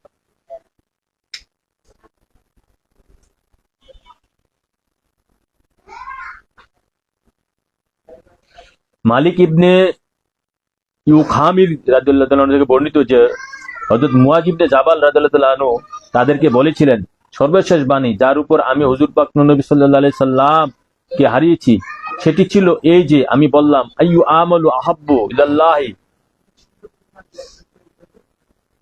হ্যাঁ ইয়া রাসূলুল্লাহ, দেখো এখন প্রশ্ন হচ্ছে, একজন সাহাবী এক এক সময় নবীকে জিজ্ঞাসা করেছিল, রাসূলুল্লাহ সাল্লাল্লাহু আলাইহি সাল্লাম, ইয়া রাসূলুল্লাহ সাল্লাল্লাহু আলাইহি সাল্লাম, কোন আমলটা উত্তম?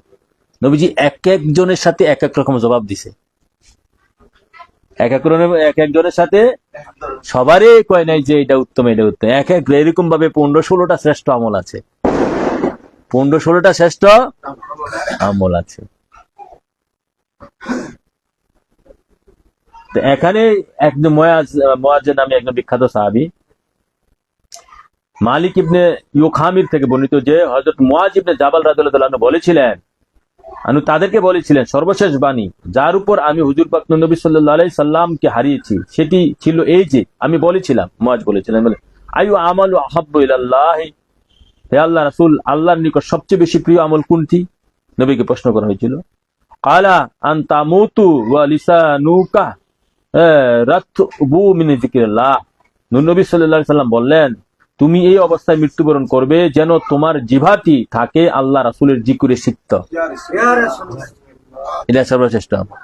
এখানে আবার জিকিরের কথা বলতেছে,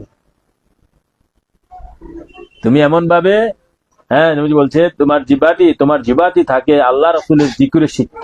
ইমাম তাবারানী হাদিসটা বর্ণনা করেছেন, ইমাম হিব্বান হাদিসটা বর্ণনা, সহিহ হিব্বানে ইমাম বাজ্জার হাদিসটা বর্ণনা করেছেন, ইবনে আবুদ দুনিয়া হাদিসটা বর্ণনা করেছেন, ইমাম হাফেজ মঞ্জিরি তার তারগিব ও তারিফ 2য় খণ্ড পৃষ্ঠা 443 মধ্যে হাদিসটা বর্ণনা করেছেন, 2য় খণ্ডের মধ্যে।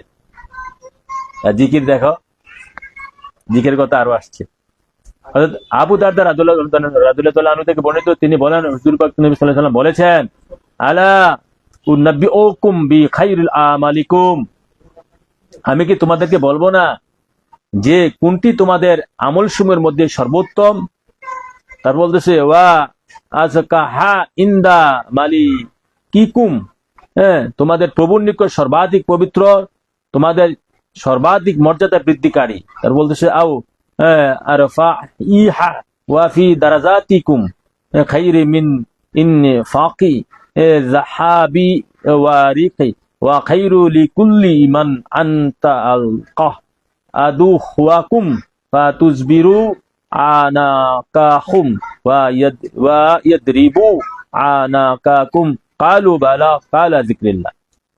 অর্থ হচ্ছে, নবী পাক সাল্লাল্লাহু আলাইহি ওয়াসাল্লাম বলতেছেন, আমি কি তোমাদের বলবো না তোমাদের আমলসমূহের মধ্যে সর্বোত্তম, তোমাদের প্রভুর নিকট সর্বাধিক পবিত্র, এবং তোমাদের সর্বাধিক মর্যাদা বৃদ্ধিকারী, তোমাদের জন্য সোনা রূপা দান অপেক্ষা উত্তম, এবং এই বিষয় অপেক্ষা উত্তম যে তোমরা শত্রু মুখোমুখি হবে এবং তাদেরকে হত্যা করবে এবং তারা তোমাদেরকে হত্যা করবে, জিহাদ থেকে উত্তম, জিহাদ থেকেও উত্তম। সাহাবাগণ বললেন, জি হ্যাঁ ইয়া রাসূলুল্লাহ, দয়া করে বলুন। হুজুর পাক বললেন, এটি আল্লাহ রাসূলের জিকির। কালু বালা কালা যিকরিল্লাহ, কালা যিকরিল্লাহ, এটি আল্লাহ রাসূলের জিকির। আমরা শুধু আল্লাহর জিকির করি না, সাথে সাথে রাসূলের পাকের জিকির করতে হবে। লা যুকরিতুল্লাহ যুকরিতা মাই, আল্লাহ পাক আইন করে দিয়েছেন, যারা আমার জিকির করবে, আমার স্মরণ করবে, সাথে সাথে আমার দুস্তকেও স্মরণ করতে হবে। আল্লাহর দুস্তের স্মরণ ব্যতীত আল্লাহর স্মরণটা আল্লাহ গ্রান্টেড করে না। লা যুকরিতুল্লাহ যুকরিতা মাই। হযরত মুয়াজ ইবনে জাবাল বললেন, আল্লাহ আযাব থেকে পরিত্রাণ দানকারী জিকিরের মতো অন্য কোন বস্তু বা আমল ইবাদত নাই। হাদিস শরীফটি ইমাম আহমদ হাসান সনদে বর্ণনা করেছেন, ইবনে আবুদ দুনিয়া, তিরমিজি, ইবনে মাজাহ, হাকিম ও বায়হাকি বর্ণনা করেছেন। ইমাম হাকিম বলেন, এর সনদ সহিহ, তারগিব ও তাহরিব 2য় খণ্ড পৃষ্ঠা এত। তাহলে দেখেন, সোনাদানা দান করা জিহাদের চেয়েও বড়, নামাজের চেয়ে তো বড়ই, জিহাদের চেয়েও বড়, সোনাদানা দান করার চেয়ে বড়। তারপরে আল্লাহ রাসূলের নিকট সর্বাধিক প্রিয়, মর্যাদা দানকারী। আমি বলি জিকিরে ওলি হয়, জিকিরে ওলি হয়, জিকিরে শরীরে, এই দেহ, আল্লাহ রাসূল এই দেহ মাটি খাইতে পারে না, যে ভিতরে জিকির ঢুকাইতে পারছে। অন্যতম শ্রেষ্ঠ একটা আমল জিকির, শ্রেষ্ঠ আমলের মধ্যে একটা, অন্যতম শ্রেষ্ঠ। আরেকটা শ্রেষ্ঠ আমল আছে, সেটা কি? দুরূদ শরীফ। কি? দুরূদ শরীফ। দুরূদ শরীফ না থাকলে জিকিরও কবুল হবে না। দুরূদ শরীফ না হইলে নামাজও কবুল হবে, দুরূদ শরীফ না থাকলে দোয়াও কবুল হবে, দুরূদ শরীফ না থাকলে বেহেশতের তালা খুলবে না, দুরূদ শরীফ না থাকলে এই জিয়াদ করেও লাভ নাই, জিয়াদও হবে না, কবুল হবে না। দুরুদ কার বেশি? কার মধ্যে দুরুদ বেশি আছে? যার মধ্যে নবীর মহাব্বত বেশি আছে। তো আবার এইভাবে 15 থেকে 16 প্রকারের শ্রেষ্ঠ আমল আছে। ওদম ফকির আমি এগিয়ে গেলা, আমি এক কিতাবে পেয়েছি, ওখান থেকে তুলে দিয়েছি বিভিন্ন হাওলা দিয়ে। হ্যাঁ, এই কিতাবে লাস্টের মধ্যে আছে। এই জন্যই শুধু নামাজের শ্রেষ্ঠ আমল নয়, অন্যান্য শ্রেষ্ঠ আমলগুলা বাদ দিয়ে শুধু নামাজ নিয়ে লাগছে। হ্যাঁ, নবীর নামাজ ধরো, তো বাকি নবীজি ওগুলারও তো বলছে শ্রেষ্ঠ আমল। হ্যাঁ, সেগুলো করতে হবে। অতএব এই নিজে বুঝো, অপরকে বুঝাও, অন্তরে নব। আল্লাহ রাসূল যেন আমাদের সকলকে এই সমস্ত প্রকারের শ্রেষ্ঠ আমলগুলা আমরা নিজেরা পালন করতে পারি, অপরদেরকে বলতে পারি। এর জন্য তৌফিক দান করি, সকলে বলি আমিন। এখন আসেন আরেকটু আলোচনা, যেটা বলছিল যে লোক বেশি থাকলেই, আমি আলোচনা করেছি এর উপরে, লোক বেশি থাকলেই দরবার, একজন পিসাব বলেন, একজন বক্তা বলেন, তার অনুসারে বেশি থাকলেই, লোক বেশি থাকলেই হক হয় না, সত্য হয়। প্রচুর বাতিল পৃথিবীতে আছে, তার লক্ষ লক্ষ ফলোয়ার। এটা লোক বেশি থাকলে যে হক হয় না, এটা কি আমার কথা না আল্লাহ রাসূলের কথা? আল্লাহ রাসূলের কথা হলে দলিল লাগবে কিনা? আমি দলিল দিচ্ছি আপনাদেরকে। হ্যাঁ, আমি দলিল দিচ্ছি। হচ্ছে সূরা আনাম 16 নম্বর আয়াতে স্পষ্ট আসছে, 116 নম্বর আয়াত সূরা আনাম। হ্যাঁ, 6 নম্বর সূরা 116 নম্বর আয়াত। ওয়া ইন তুতি আকসারা মান ফিল আরদি ইউদুল্লুকা আন সাবিলিল্লাহ। ওয়া ইন তুতি, যদি তোমরা অনুসরণ করো, আকসারা বড় দল, আকসারা বড় দল, মান ফিল আরদি এই জমিনের মধ্যে যারা বড় দল, বেশি লোক, বেশি ফলোয়ার, হ্যাঁ, তাদেরকে তুমি অনুসরণ করো, ইউদুল্লুকা আন সাবিলিল্লাহ, তারা তোমাকে পথভ্রষ্ট, মানে আল্লাহ রাসূলের পথ থেকে ভ্রষ্ট, ভ্রান্ত পথে নিয়ে যাবে। লোক দেখে তোমরা অনুসরণ করো, যেটা বড় দল, এখানে ফলোয়ার বেশি, হ্যাঁ, এখানে ভক্ত বেশি, হ্যাঁ, এখানে বড় দল, এখানে গরু আসে বেশি, এখানে ছাগল আসে বেশি, বেড়া বিশাল লোক দেখে বলছে ওয়াইন তুতি, যদি তোমরা আকসারা মান ফিল আরদি ইউদুল্লুকা আন সাবিলিল্লাহ, লোক দেখে যাও যে এখানে বেশি লোক, হ্যাঁ, তাহলে তোমাকে পথভ্রষ্ট করে দিবে। এই যে শুধু এটা দেখে গেলে। তারপরে বলতেছে হ্যাঁ আন সাবিলিল্লাহ, কি তার বলতেছে ইয়াত্তাকু, ইয়াত্তাবিউনা ইল্লা যন্না ওয়া ইনহুম ইল্লা ইয়াখসুরুন। হ্যাঁ, কেননা এই যে বেশি লোক দেখা গেলা, অধিকাংশই লোক ইয়াত্তাবিউনা ইল্লা যন্না, বড় লোক, বেশি লোক দেখা গেছো না, তারা জন্না, তারা কি ধারণা, চিন্তা চেতনা, হ্যাঁ, তারা কি অনুমানের উপর ভিত্তি করে চলে, যে বেশি লোক থাকলে তো সত্য, এখানে সবাই ভালো না পাইলে আর যায়নি, সত্য না থাকলে গিয়া এই যে অনুমান, এটা সত্য না। বলতেছে ইয়াত্তাবিউনা, তারা অনুসরণ করে, ইল্লা যন্না, এই যে গুজব, মানে কান নিয়েছে ছিলে, কানে হাত না দিয়ে শিলের পিছনে দৌড়াচ্ছে, এরকম তারা অনুমান ছাড়া, গুজব ছাড়া অন্য কিছু অনুসরণ করে না। ওয়া ইন হুম ইল্লা ইয়াখসুরুনা, নিশ্চয়ই জন্না বা এই যে অনুমান, এটা মানুষকে কি করে, মিথ্যা দিকে ধাবিত করে। নিশ্চয়ই অনুমান মানুষকে মিথ্যার দিকে ধাবিত করে। সূরা আনাম স্পষ্ট আছে, এতে তাফসিরে গেলে আরো অনেক কিছু পাবা। তারপরে আরো বলতেছে ওয়ামা ইয়াত্তাবিউ আকসারাহুম ইল্লা যন্না ইন্না যন্না লা ইয়াগনি মিনাল হাক্কি শাইয়ান, মানে ওয়ামা ইয়াত্তাবিউনা, তোমরা যদি কেউ আকসারাহুম তোমরা যদি ইল্লা যন্না, তোমরা যদি কেউ শুধু লোক দেখে বেশি জিনিস অনুসরণ করো, শুধু লোকের কারণে, যে এখানে একটা বড় দল, অনুসরণ করো, ইন্না যন্না লা ইয়াগনি মিনাল হাক্কি শাইয়ান, নিশ্চয়ই অনুমান, সত্যের মোকাবেলায় অনুমান কাজে আসে না। সত্যের মোকাবেলায়, হকের মোকাবেলায় অনুমান কোনো কাজে আসে না। আমরা লোকে চললে, ভালোবাসলে, অন্তর্দ অনুসরণ, আমি তো বলি 40 দিন অনুসরণ করে দেখাও। আমি যেভাবে ওজিফা দিব সেগুলা অনুসরণ করো, 40 দিন হক হালালি খাও, 40 দিন আমার কথা মানো, মানার পরে যদি কিছু না দেখো, গালি দেয়া চলে যায়। কিন্তু এরকম লোক তো বাবারা পাই না যে আল্লাহ রাসূল পাওয়ার জন্য কাছে আসে। সব আসে, বেশিরভাগই আসে দুনিয়া বিষয়। আল্লাহ রাসূল পাওয়ার জন্য আসতে হবে তো, মনে রাখবা। ঠিক আছে? হ্যাঁ, আগে আল্লাহ রাসূল, পরে দুনিয়া। সবাই ভালো থাকতে চায় না, অর্থ দিয়ে ভালো থাকা যায় না। যারা মনে করে যে এই যে টাকা পয়সা ধন দৌলত হইলে ভালো থাকবো, এটা ভুল ধারণা। অর্থ দিয়ে ভালো থাকা, যদি অর্থ দিয়ে ভালো থাকতো তো আমার নবী পাক সাল্লাল্লাহু আলাইহি ওয়াসাল্লাম জাহিরি সম্পদ, আল্লাহ যে বলছে ইয়া রাসূলুল্লাহ আপনার এই উট পাটটা আমি স্বর্ণ বানাই দেন, আপনি নেন, নবীজি নিত। যদি অর্থ দিয়ে ভালো থাকতে পারতো, নবী নিজে না। নবী জানে যে না, অর্থ দেয়া ভালো থাকা যায় না, আমি নিলে আমার আমার উম্মত ধন সম্পদ বেশি বেশি করতে চাইবে। সারা জাহানের আল্লাহর সৃষ্টি জগতের সম্পদের সাবি নবীকে আল্লাহ দিয়েছে। তো নবী অর্থ, হ্যাঁ অর্থ লাগবে অকালালি ভাবে চলো, যেভাবে যে অর্থটা তোমার লেগে বন্টন করে রাখছে আল্লাহ তোমারে বানানোর আগে, আমারে বানানোর আগে, এইটা তুমি কাজ না করলেও আসা বলবে, তাহলে এটা তোমার নামের উপরে বরাদ্দ, তোমার নামের উপরে। তোমরা যে সরকারি ভাতা পাও, কাজ করে পাও কেন পাও? সরকারি ভাতা হয় না, বয়স্ক ভাতা, বৃদ্ধ ভাতা, প্রতিবন্ধী ভাতা হয় না? কেন ভাই? কাজ করে ভাই কেন ভাই? এটাও ওখান থেকে বরাদ্দ, ওখানে ওখান থেকে সরকারি বাজেট থেকে এটা তোমার নামে।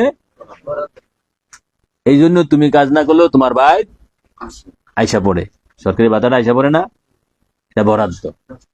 বয়স্ক ভাতা, বিধবা ভাতা, প্রতিবন্ধী ভাতা, হ্যাঁ এটি বিদেশে অন্যান্য দেশে দেওয়া হয়, এটা তোমার নামে বরাদ্দ, তোমার অ্যাকাউন্টে আইয়া জমাইয়া থাকবো। তো আল্লাহ রাসূলের পক্ষ থেকে তোমার আমার বানানোর আগে এই দেহটা কি খাইবো কি খাইবো না, এটা আল্লাহ বরাদ্দ কইরা রাখছে। করোনা দিছে, বলছে তুমি কাজ না করলে ওইটা এসে বলবো। কিন্তু মানুষ তো মনে করে যে কাজ না করলে খামু কি, এটা ভুল ধারণা। এটা সমাজ এভাবে হয়েছে, সমাজ তো সত্য না, সমাজ মিথ্যা। আল্লাহ রাসূল আমি বরাদ্দ করে রাখছি, আমারে বিশ্বাস করলে, আমারে মানলে এটা অটোয় করবো। যেমনি বিধবা ভাতা অটো পাওয়া যায়, কাজ করে ভাই, এটা ওখান থেকে বরাদ্দ, বাজারে বরাদ্দ করে সরকার বরাদ্দ করে রাখছে লোক মারফতে, ধীরে ধীরে এটা তোমার বাড়িতে বা অ্যাকাউন্টে বুঝা যায়, তাই না? ওদ্রুপ আল্লাহ রিজিক বরাদ্দ করে রাখছে। রিজিকের ভাগ নবীর ভাগ, রিজিক তোমার গোলাম হয়ে যায়। তাহলে যেটা মূল এখানে আমি যে আলোচনা ছিল, তোমরা অনুমানের ভিত্তিতে চলো না। যদি কিছু পাইতে চাও তো সত্যিকার কিছু দেখতে চাও, কথা মানো, অনুসরণ করো, অন্তর দিয়ে কিছু না কিছু দেখতে পাইবে, পাবা। কিন্তু আল্লাহ রাসূল চাইলে না পাবা। ওলি হতে তো কেউ আসে না, ইমানদার হইতে কেউ আসে না। আল্লাহ রাসূল পাইতে তো খুব কম লোক আসে। হ্যাঁ আসে, আসে না যে বলবো না। 100 জনের মধ্যে 1 জন, 2 জন, 4 জন, 5 জন বড় লোক, বাকিগুলো এই সমস্যা এই সমস্যা। হ্যাঁ সমস্যা তো থাকবেই, আবার সমস্যা ছাড়া কি জীবন আছে? সমস্যার কথা বলবা, বলা তো সাহাবীদের সুন্নাত। সাহাবারা বলছে না নবীর কাছে, চাইছে না? সবে চাইছে তো ভাইরা আগে চাইছে, এটা ইয়া রাসূলুল্লাহ সবে লাগবে। তাহলে আমরা যে এখন যে লাস্টের আলোচনাতে যে প্রমাণটা দিলাম, যে দল দেখে যারা ইয়া করে দেখো, তারপর আর লাকাত, তারপরে আরো আছে যে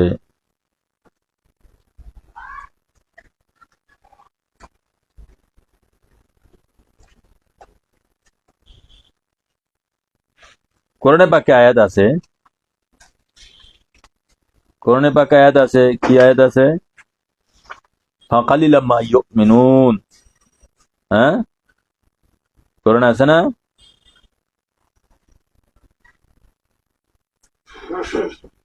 ফাকালিলাম মা ইউমিনুন, সূরা বাকারা 88। হ্যাঁ ফাকালিলাম মা ইউমিনুন, মুমিনের সংখ্যা খুবই কম, মুমিনের সংখ্যা খুবই, সূরা বাকারা 88 নম্বর আয়াত। মুমিনের সংখ্যা খুবই কম, মুমিনের সংখ্যা খুবই। তাহলে বড় দল সঠিক হলো কেমনে? আল্লাহ কইতেছে কোরআনে মুমিনের সংখ্যা খুবই, সূরা 88। তারপরে আরো আছে ইল্লাল্লাযিনা আমানু ওয়া আমিলুস সালিহাতি ওয়া কালিলুম মা হুম। সূরা সুয়াদ, সূরা সুয়াদ না সোয়াফ, সুয়াদ 24 নম্বর আয়াতে। ইমানদার এবং ইমানদারের সংখ্যা এবং ভালো ইমানের সহিত আমলে সালিহিনদের সংখ্যা খুবই কালিলা মা হুম, তাদের সংখ্যা খুবই কম। কালিল শব্দ মানে ভেরি ফিউ, খুবই কম, খুবই কম।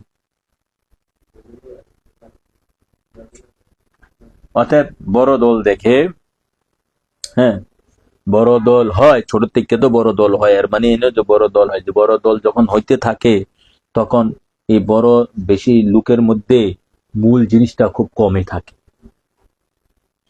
মূল জিনিসটা কমই থাকে। এই দলের মধ্যে মুনাফিক বাড়তে থাকে।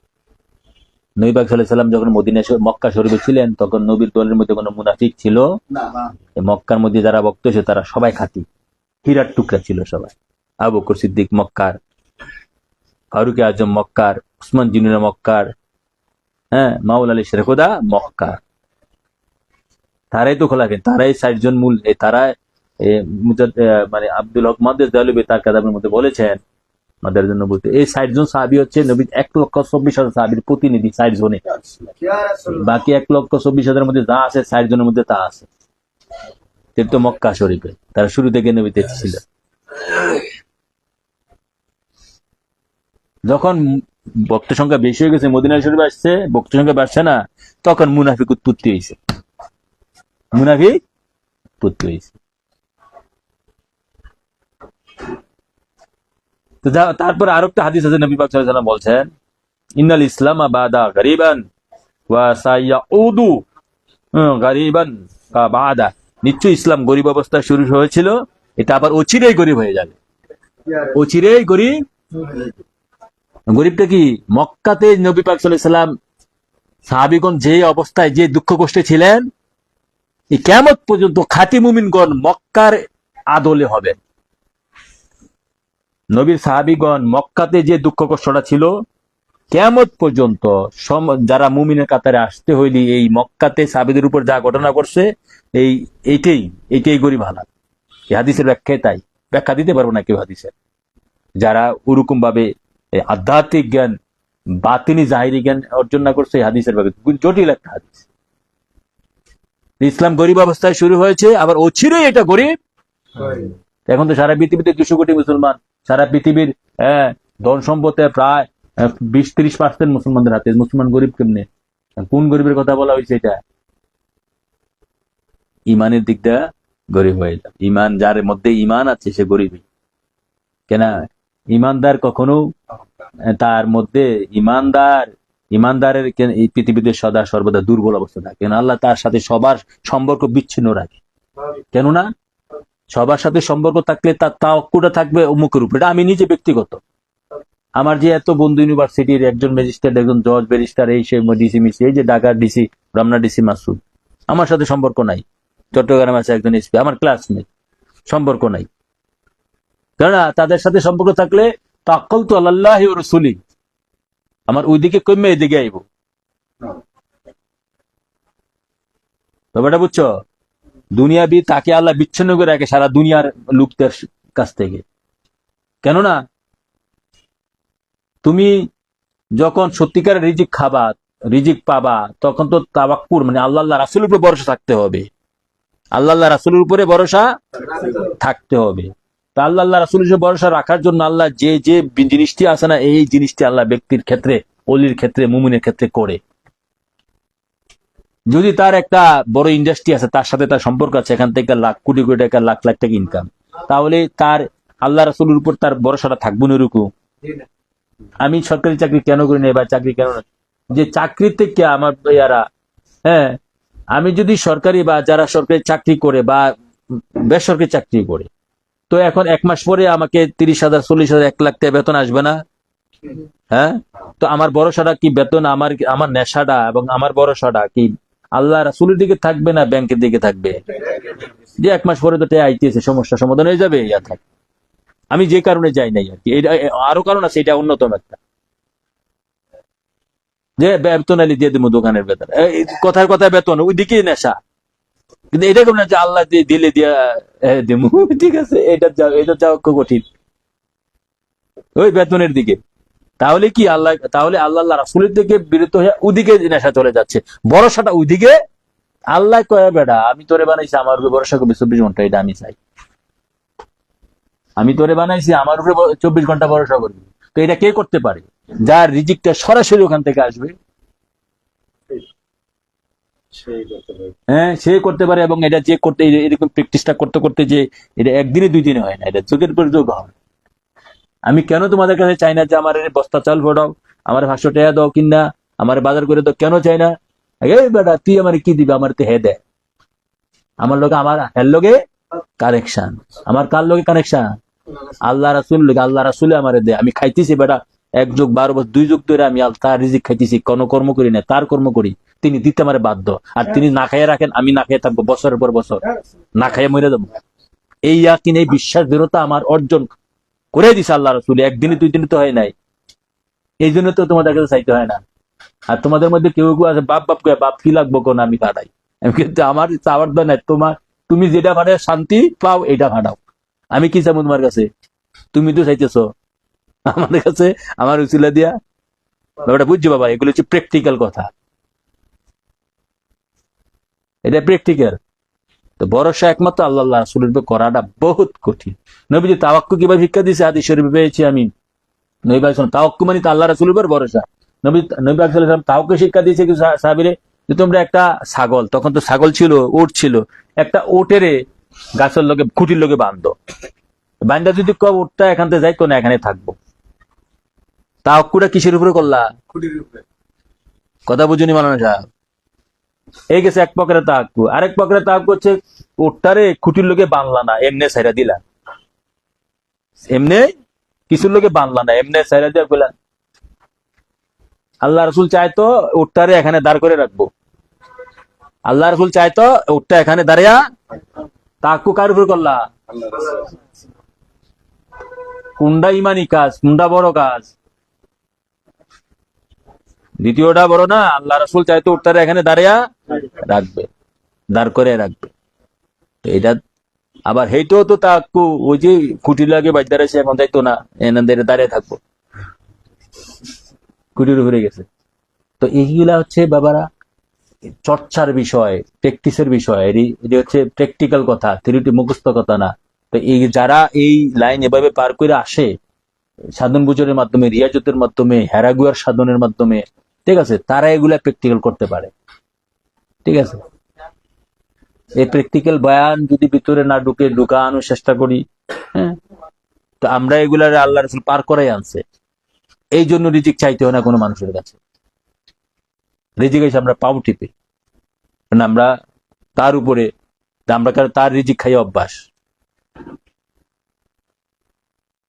তার রিজিক খাই অভ্যাস। এইভাবেই, এই জন্যই আমরা কারো গোলামি, একমাত্র আল্লাহ রাসূলের গোলামি করি।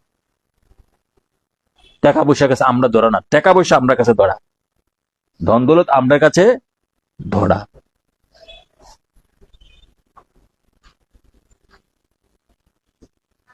কারণ মুমিনের স্পর্শে ধন দৌলত পবিত্র হয়, ধন দৌলত পবিত্র হয় মুমিনের স্পর্শে। মুমিনের যখন এটা ব্যবহার করে, ধন দৌলতে তখন শান্তি পায়।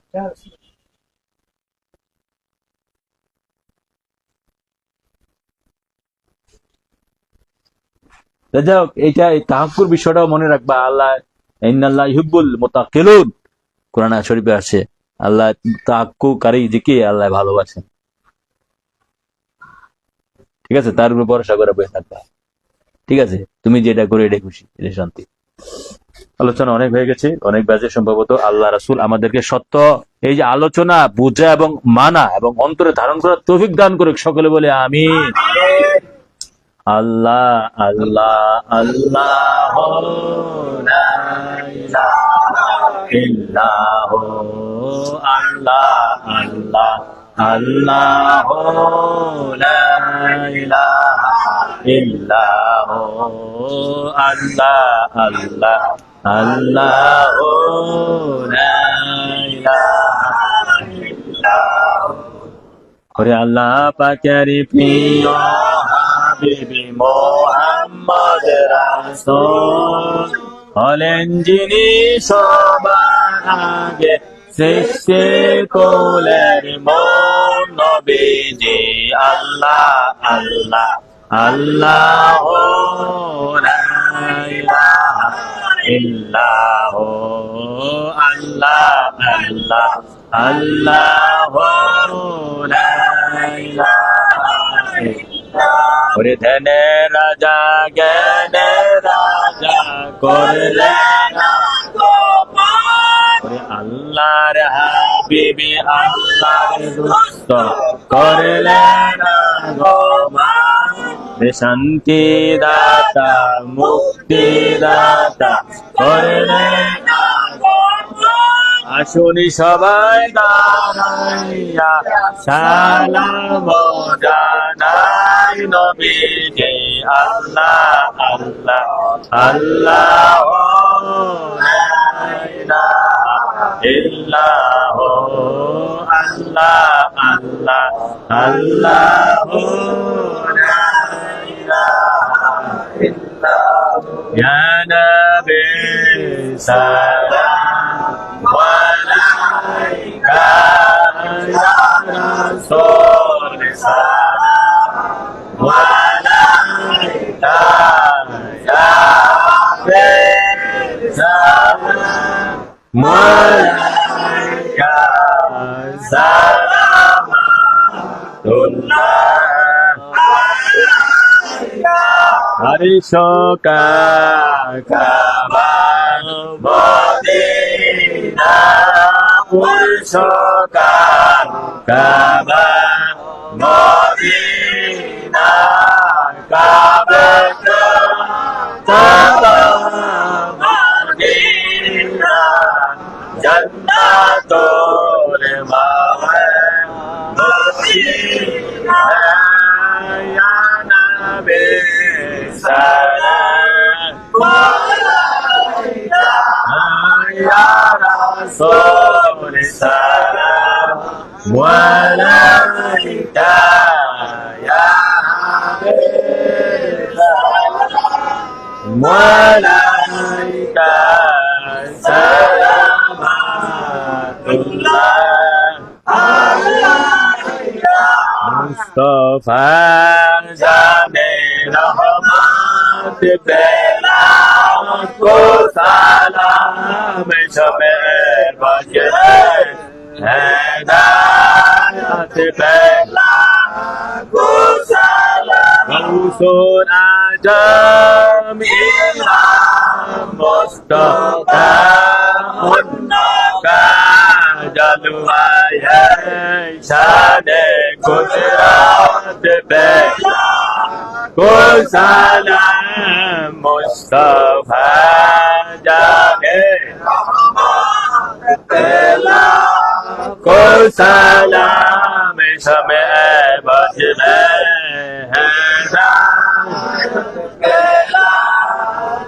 सलाम मुस्तफा जाने रहमत पेला को सलाम शमे मजमे